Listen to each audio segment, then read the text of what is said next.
So today we are looking into the female habitus. Now males, they tend to use practical taxonomies when classifying women. Madonna or whore? That's the question. So history tells us men are powerful and women are powerless. And power is important. I mean, Jesus had the power to lay down his life and pick it up again. And today we are entering my female habitus. And a disclaimer, this is powerful, both in the public and the private field, the private arena or sphere. So the habitus, your dispositions, it can also be language. You know, curse words and foul language. It's speech, actions, and utterances that put women in the category of whore. And actually, I haven't figured out what doesn't put women in that category. They say the male brain is just a hunk of zeros and ones, but for some reason, all women are prostitutes. They are all ones. So some women you marry and some you don't. It's corrupt women and those that don't sell out, right? Well, I'm not married. I'm not selling out. Hell no. They say don't negotiate with terrorists. Well, I don't negotiate with idiots. This pussy is not up for grabs. When I read the Bible, I find a lot of female prostitutes. You discover their status by their sons, of course, the sons of bitches, like Jephthah and like King David. And the Pharisees, well, they call Jesus Christ a bastard. Boys are sensitive about their mothers. I mean, what else is new, right? But Steve, why are you talking about men? I thought you would talk about yourself. Listen, this is a lesson in keep your friends close, but your enemies closer. So I've touched on Sigmund Freud's psychosexual theory before. Listen, this is pseudoscience. It's a hunk of junk, but it's so funny. Breastfeeding and potty training, it's the female field. It's the female arena, the female domain, if you will. But of course, males have supplanted that too. I mean Sigmund Freud, and he is mansplaining this female field. And I can't possibly be the first one to point this out. I mean, it's ridiculous. I don't think Sigmund Freud ever changed a single diaper. Like most men, he was busy playing with his penis. I mean, penis envy and fear of castration, that tells you a lot about Sigmund Freud's habitus, if you ask me. What a prick! I feel sorry for his mother. But let us dwell for a moment on the oral stage, breastfeeding. Because Sigmund Freud, he says, too much breastfeeding leads to being over-talkative. And that brings me directly to some American pastors, but I digress. Penis envy. Women, they do not have penis envy. But I'm beginning to believe, maybe men have boob envy. But, enough about Freud. What a character. So the word habitus, it's your inclinations, your habits, your lifestyle. The habitus is a Latin word. It's the acquired system of generative schemes objectively adjusted to the particular conditions in which it is constituted. So these dispositions and generative classificatory schemes, which are the essence of the habitus, are embodied in real human beings. It's how people think, it's how they act, and it's their practical taxonomies. And of course, there's a Greek word for it as well. It's hexes. It's deportment, the manner and style in which actors, carry themselves. Stance, gait, gesture, the way you stand, walk, and move, your body language. So the idea here is that the power of the habitus, get this, the power of the habitus derives from thoughtlessness of habit and habituation rather than consciously learned rules and principles. I say all this just to say that this word habitus is from Latin, and Latin macho. Back in the days, women were not much more than household pets, and men would speak vulgar language with women because women were not educated and not trained for any other field than the kitchen and the bedroom. Latin macho. And this all started in Italy, folks, not in Mexico. The separation of fields in society, like public and private, or even occupational fields, it's a way to discriminate. And we have speech discrimination. I hear female pastors say, I'm a pastor at church, but a submissive wife at home. They play one role publicly and another privately. And this is where we get this notion of, coming out of the closet, that it's possible to play a secret role privately. Some even have their own fields where they play these roles. Safe to say, they are not walking in integrity. They have these secret societies. And true, some just like to act. Look at Hollywood. Anyways, women are classified on their sexuality, and only that. It's tits and ass, Madonna and whore. These are sexual judgments only. The amount of dolling up a woman would do was an indicator of her husband's wealth in ancient Rome. The women were their husband's accessories, more or less. It's egocentrism on steroids. It's lack of empathy. It's selfishness. It's seeing women only as objects. And men did not care about the content of a woman's character. They were just birthing machines. And we even have it to this day. Birthing person. Now let me tell you about the habitus. Bourdieu says you have 4 types of capital in your habitus: cultural capital, social capital, economic capital, and symbolic capital. Cultural capital, it's your, education and culture. Social capital is your network and influence. Economic capital, it's money and resources, and symbolic capital is religious and spiritual capital. So let me give you an example. You can take a person like Elvis Presley, the king of rock and roll. He had a rock and roll habitus. The way he walked, the way he talked, the way he carried himself, his language and lifestyle. Then you have the Pope in Rome. He has a priest habitus, a way he walks, talks, carries himself, his language and lifestyle. Now you have some occupational habituses, like a cop or a soldier or a doctor. Their habitus is colored by their formal training, learned rules and principles. But Bourdieu says, it's not so much about formal training, it's just thoughtless habit and habituation. And that's right. It's like typecasting. You can expect a priest to know a thing or two about God and the Bible.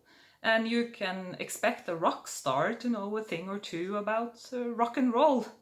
And you can expect a doctor to know a thing or two about the body. And you can expect a blonde girl to know a thing or two about sexual harassment and sexism. Although today it seems to me you can expect everyone to have a drug addict habitus. I mean, everybody knows a thing or two about fentanyl and cocaine. So Bourdieu says, we change our habitus when dealing with different fields. This is why we have formal training and even imitation. So Latin macho. Watch me now. Si gracias, señor. Vamos a bailar este tango. And I'm not Shakira. I don't get dizzy dancing tango. In fact, I'm dancing circles around everybody, even the band. See, you have to understand my tempo.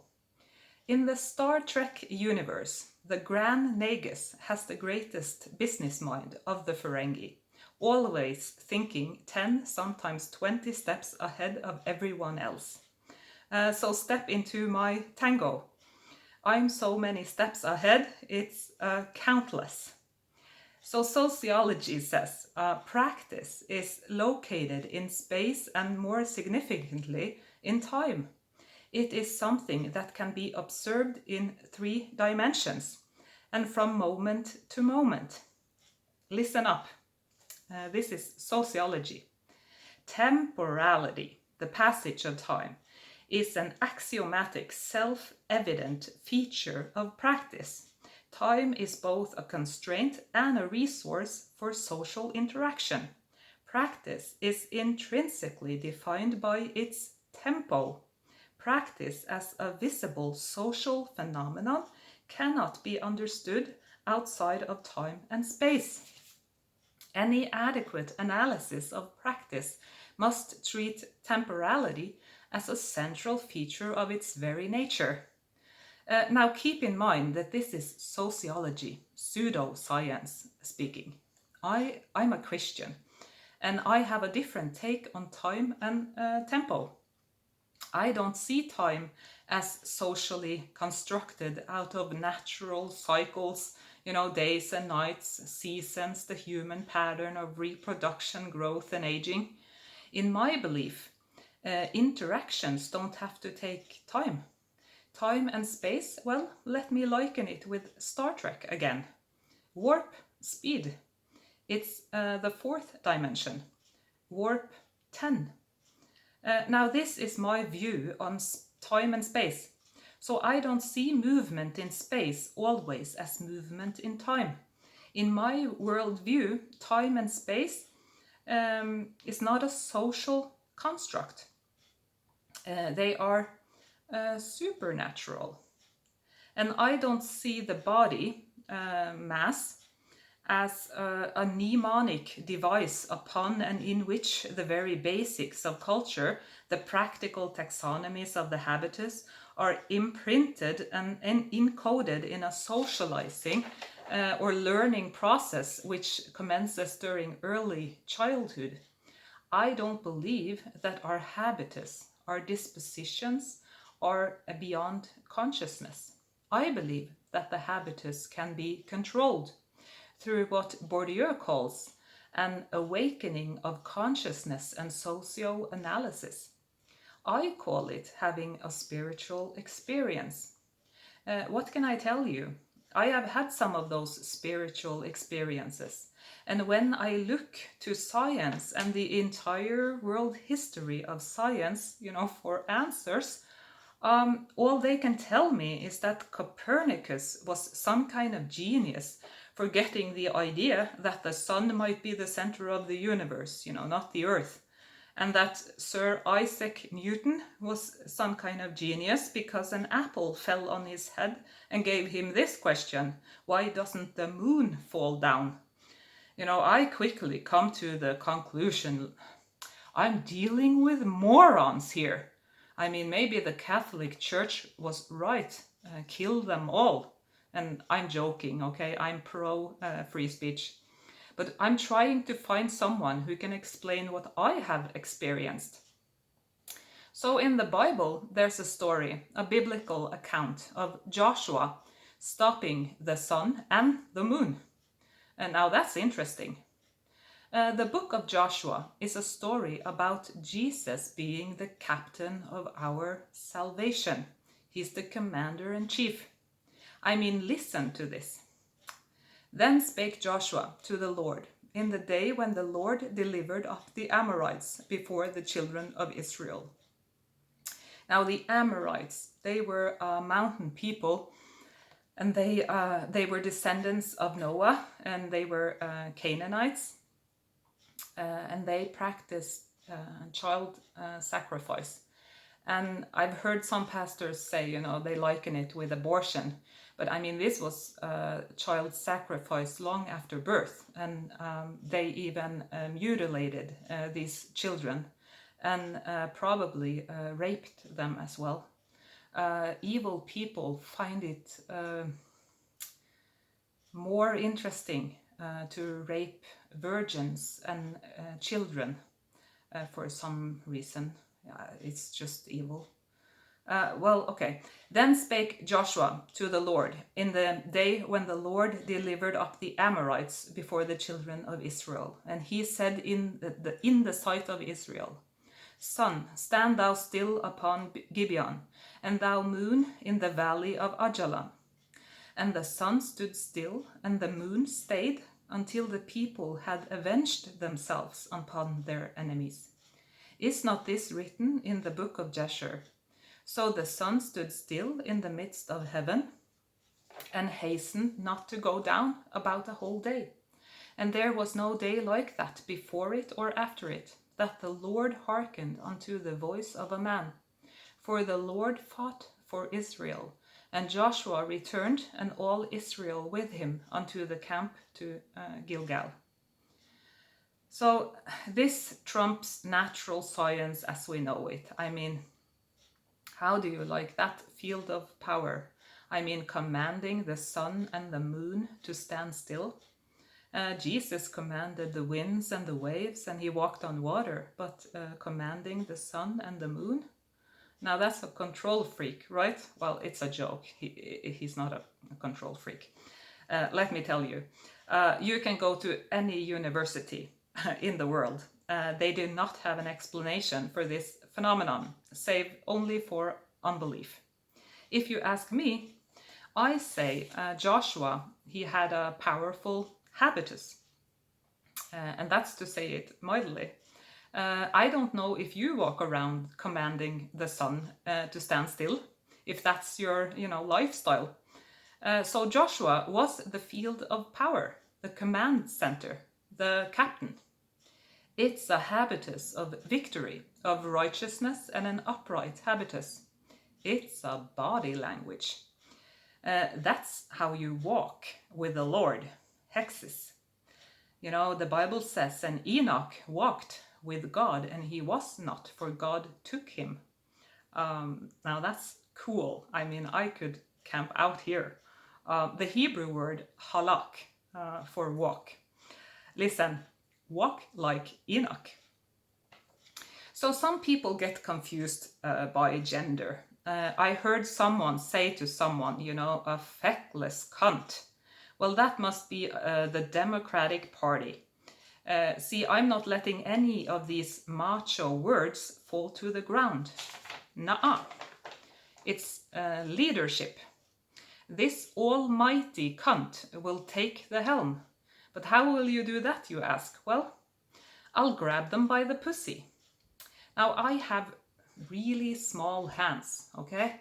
Freakishly. Well, not freakishly. Just, small. And in the macho language, the word woman is a curse word. How dare you use that word? I mean, the truth is, women are extremely potent. Now, no man in his right mind would ever marry a feckless cunt. And some churches are feckless. I can hear people say, did she just call our church a feckless cunt? Well, Christ is the Lord of the storm. Jesus said, let us go across to the other side. Now the atheists, they are saying, so I get to use the C word? I'm joining that religion. And the folks with Tourette's, well, they are singing, I'm saved, hallelujah. And if you think this is vulgar, have you read the conversation between Jesus and Nicodemus about being born again? I mean, that's vulgar. That's downright outrageous. I mean, Nicodemus was a ruler of the Jews, a master of Israel, for Christ's sake. He was talking about entering his mother's womb. That's a motherfucker. And one last thing. If it's not ladylike to be vulgar, well, let me tell you what's not manly.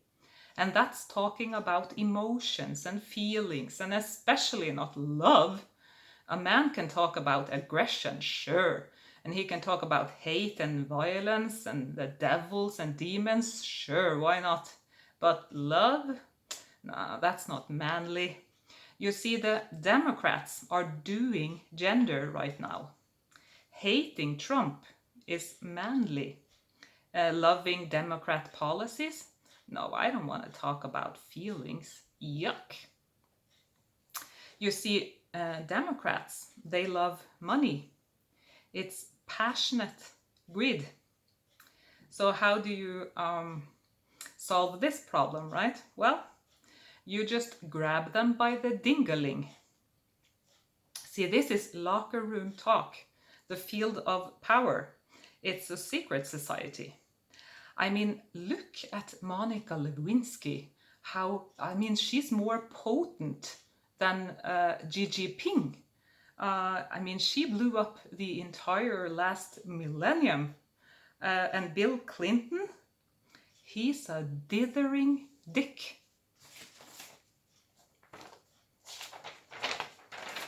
So, what is a woman? Well, I is one. I are one. I is that I are. Finally. When Sarah Huckabee Sanders enters a stage, they should play AC/DC's Who Made Who? Because I guarantee you the Dems can't answer that question. Now to my habitus. Watch my moves, okay? Be not deceived. Evil communications corrupt good manners. Well, that word manner here is ethos, and it's Greek and it means authority. And we've all heard about ethos, pathos, and logos. It's the rhetorical triangle. And evil communications, it's not necessarily curse words, you know, it's like the devil when he spoke to Eve. He said, has the Lord really said? That's evil communications. And I'm not promoting cussing, okay? But people who cuss, they show sign of verbal intelligence. But if that's all you do, then there might be some other problem, okay? So, who taught her to speak the language of prostitutes, right? Well, your mother, numbnuts. See, your mother was the ship whore, king size. She was famous for, upon arrival to any port of entry, she would seek medical attention for her, STDs.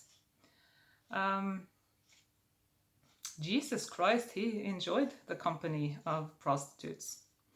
And one last thing. I hear some paymasters say that to put the cart before the horse is great faith. No, that's poor money management.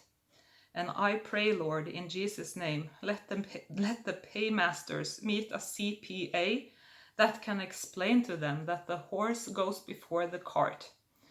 That the United States has the greatest national debt of the entire world history. It's not great faith, it's poor money management. Give the CPAs utterance, Lord. The US is spending money like a drunk and cussing sailor.